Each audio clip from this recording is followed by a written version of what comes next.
Fala pessoal, eu sou o professor Fred de Biologia e nessa aula a gente vai falar sobre as verminoses, doenças causadas por vermes. E não é à toa que aqui no Brasil, um país tropical, nós temos grande variedade, grande diversidade de espécies parasitas, né, que causam várias doenças aí de importância, muito importantes, né, para a saúde humana e, lógico, para alguma avaliação que você vai fazer aí. Então, pessoal, verminoses são as doenças causadas por vermes. E aí, primeira coisa que você tem que saber, o que é um verme? Cara, basicamente, verme é um invertebrado que possui o corpo alongado. Aí você fala assim, ah, fácil, então, todo mundo que não tem nenhum tipo de estrutura de sustentação óssea, né, e tal, é invertebrado e o corpo alongado. Só que aí nessa classificação básica, você entra em 3 grandes grupos: anelídeos, plateumintos e nematóides, né, os nemateumintos, antigos nemateumintos. Nem todos eles são parasitas. Então, por exemplo, dentro do grupo dos anelídeos, a gente tem as minhocas aqui, por exemplo. Cara, elas não são parasitas. Mas já dentro do grupo dos plateumintos e dos nematóides, a gente vai encontrar vários vermes de importância para a saúde humana. Um exemplo que eu dou para vocês de plateumintos é a tênia, né? A gente está vendo a cabecinha dela aqui, né? A estrutura ali de fixação dela, as ventosas e tudo mais. Outro grupo muito famoso também, dentro agora dos nematóides, são as lombrigas. Aqui a imagenzinha delas aí para vocês verem, né? Essas gracinhas sim, eles são parasitas. E aí você deve estar se perguntando, então beleza, o que é que caracteriza um ser parasita? Primeira coisa que você tem que entender é que eles têm alta especificidade pelo hospedeiro, ou seja, um parasita ele vai realmente ter características que facilitem a sua parasitose, né, parasitar o hospedeiro. Tipo, órgãos reduzidos, quase que não tem sistemas, por exemplo. A tênia ela não tem um sistema digestivo. Você vai simplesmente ali absorver nutrientes. Então ela tem uma alta especificidade pelo tipo de parasitismo que ela vai fazer. Isso depende muito do tipo de hospedeiro. Eles geralmente se reproduzem em uma velocidade absurda, o que garante que eles consigam manter a sua espécie funcionando, né, perpetuando a espécie, mesmo que o hospedeiro comece a lutar contra essa infecção. Como são várias verminoses, eu selecionei algumas aqui, as principais, para a gente conversar um pouquinho. Como geralmente elas envolvem um ciclo reprodutivo bem grande, bem extenso, eu selecionei as partes principais que já vão te ajudar a ter um caminho ali, ou então pelo menos para revisar essas doenças. A primeira delas é a teníase e a cisticercose. Ele é um exemplo de verminose causada por um plateuminto, que pode ser de 2 espécies, a Taenia saginata e a Taenia solium.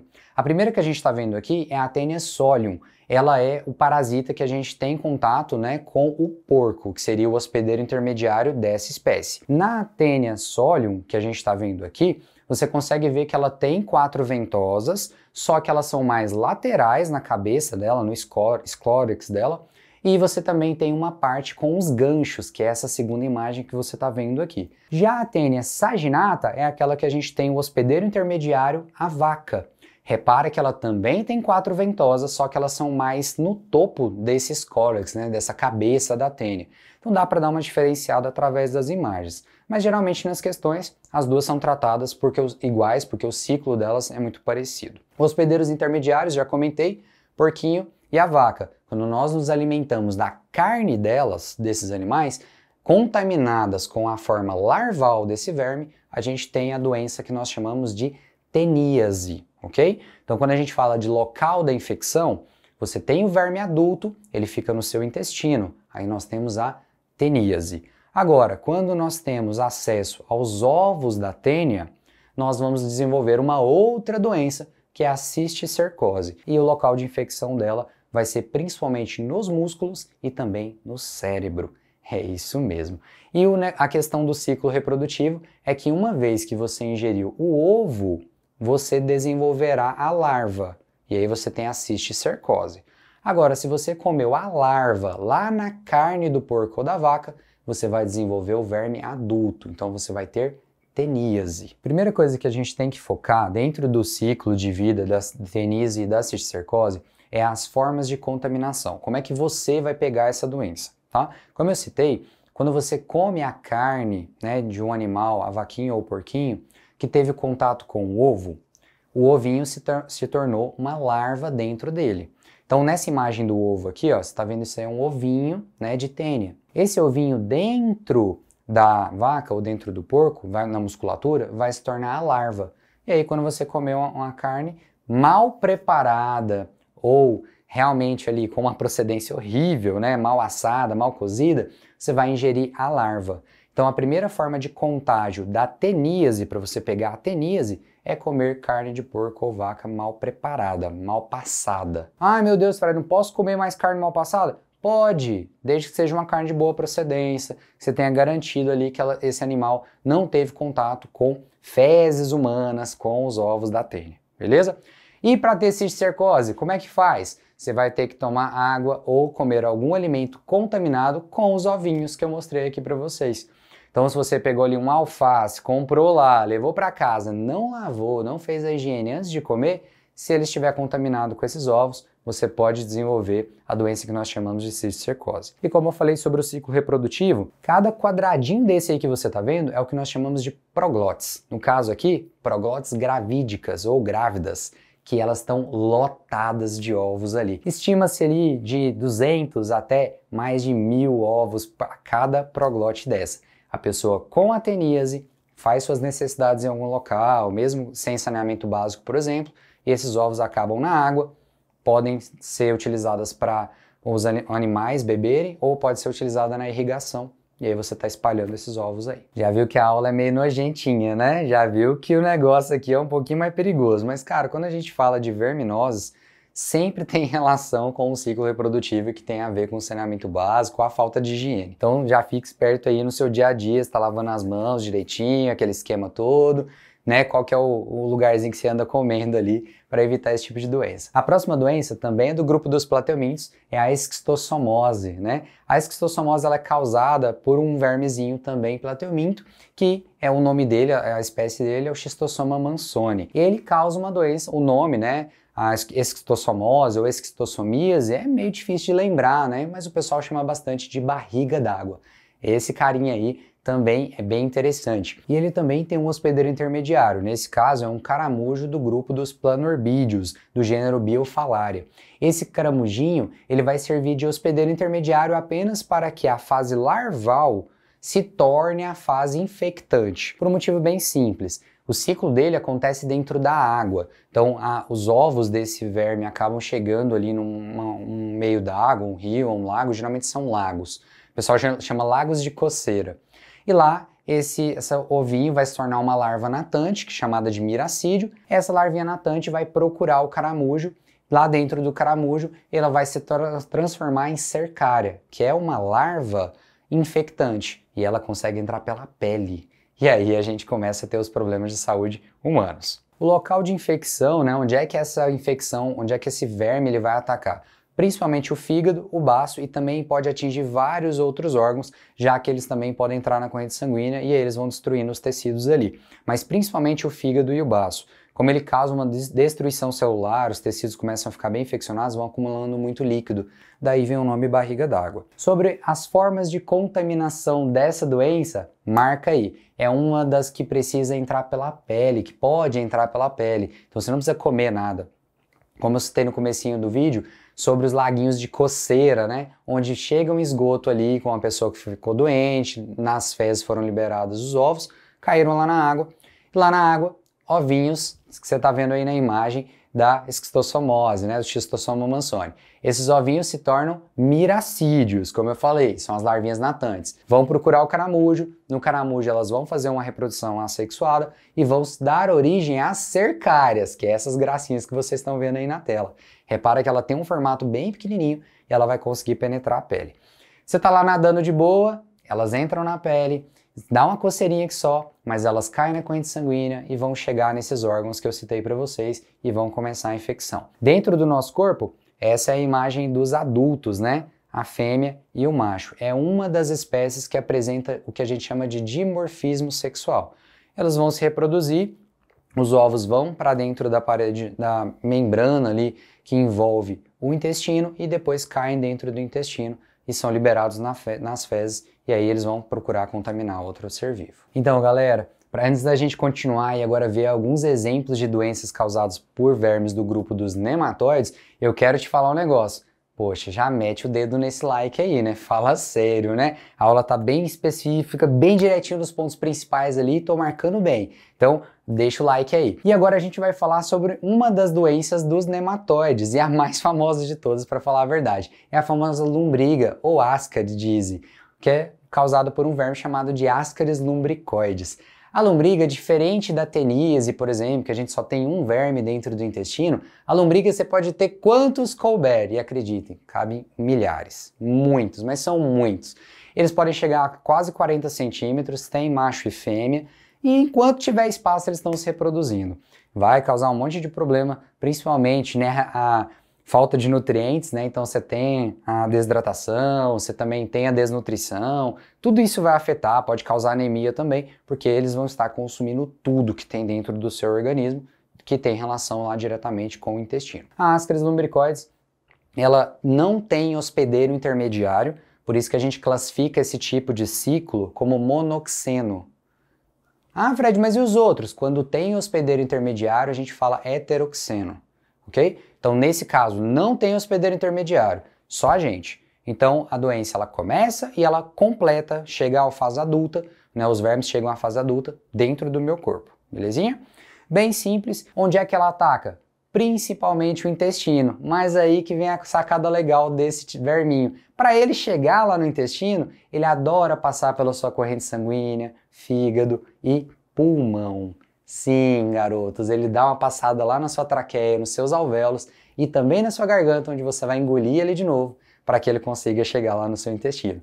Então é uma infecção bem perigosa, porque além de afetar o sistema digestório, também pode afetar o sistema respiratório, causando principalmente pneumonia. Mais uma vez agora, como é que a gente pode pegar essa doença, né, pessoal? A lombriga, ela está relacionada também com a higiene pessoal, então você vai ter que, também a higiene dos alimentos, então você vai ter que pegar os ovos desse verme, através de alimentos contaminados ou água contaminada com esses ovos, e o alimento principalmente por conta da péssima higiene das mãos, né? O cara vai lá no banheiro, faz o número 2, a mão tá toda suja, aquela coisa e tal, põe a mão na comida, ou então põe a mão na maçaneta, você põe a mão na maçaneta e pega a comida, e aí por aí vai. Você vai engolir o ovinho da Ascaris, né? Que é essa imagem que você tá vendo aqui.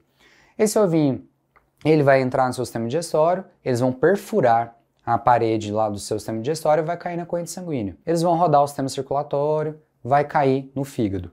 Do fígado, perfura veias e artérias também, até chegar nos alvéolos pulmonares. Quando ele chega nos alvéolos pulmonares, ele já é um verme jovem, né? Já é um vermezinho jovem.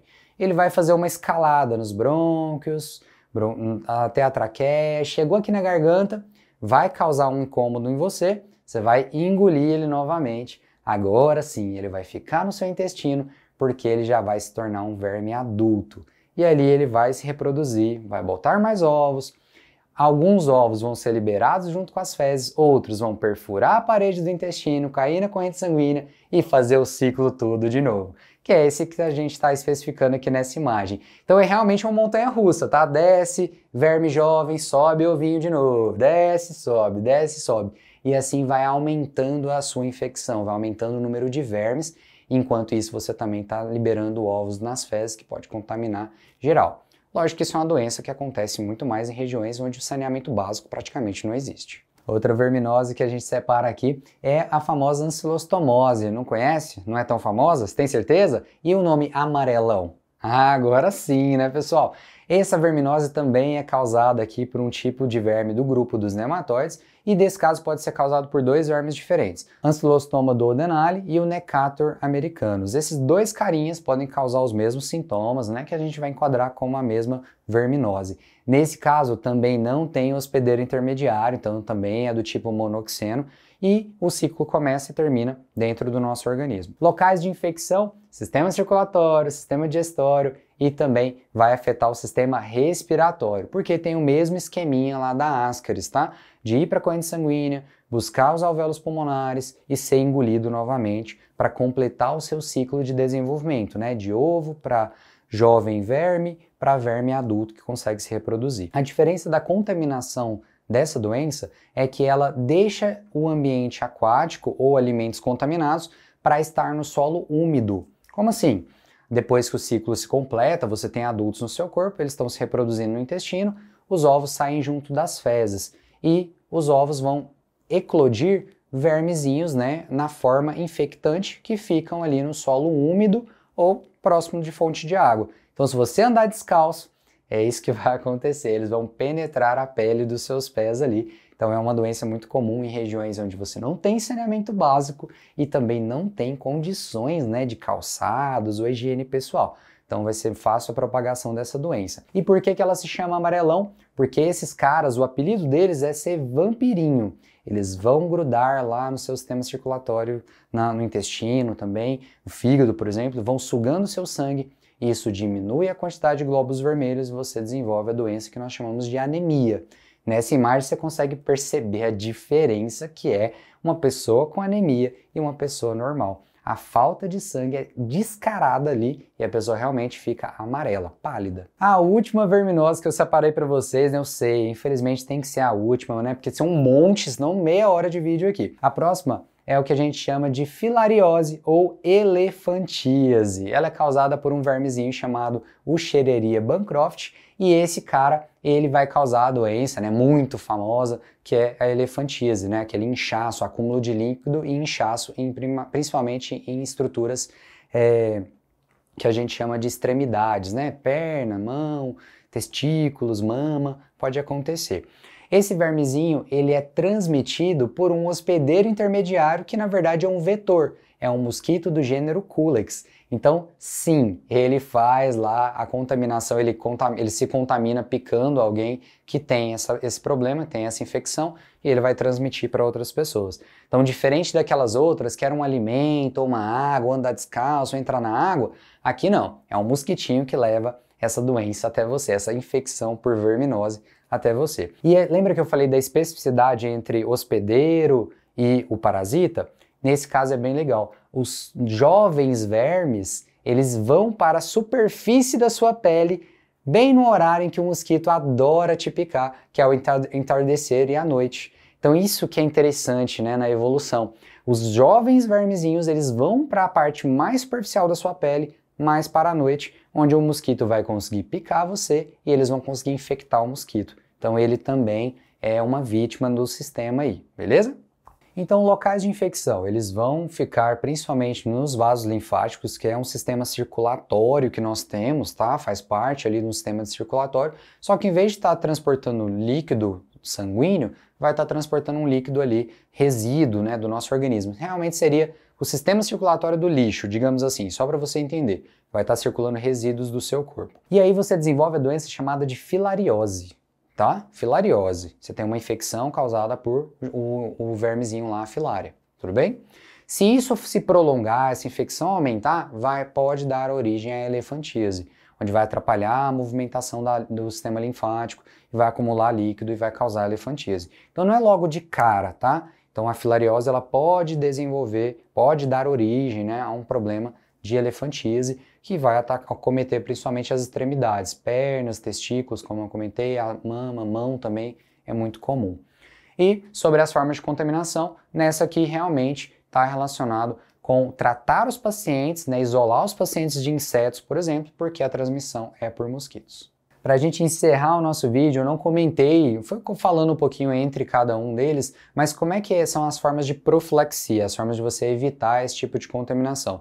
Em todas elas, saneamento básico cabe, tá? Então você ter uma coleta de lixo, de esgoto, um tratamento de água, tratamento de esgoto, isso é importante para evitar esse tipo de doença. Por isso que em grandes centros urbanos é muito difícil você ter essas doenças, porque você tem uma coleta de lixo, você tem um tratamento de esgoto. Saneamento básico, beleza? Higiene pessoal, higiene dos alimentos, vigilância sanitária, também para você conter produção de alimentos, né? Para ver lá se o gado ou o porquinho está sendo produzido, né? Criado de uma forma certinha, não tem relação com essa contaminação.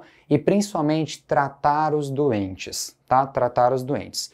Tem duas profilaxias, eu não concordo muito porque eu acho que é muito a gente botar a culpa em outro animal, né?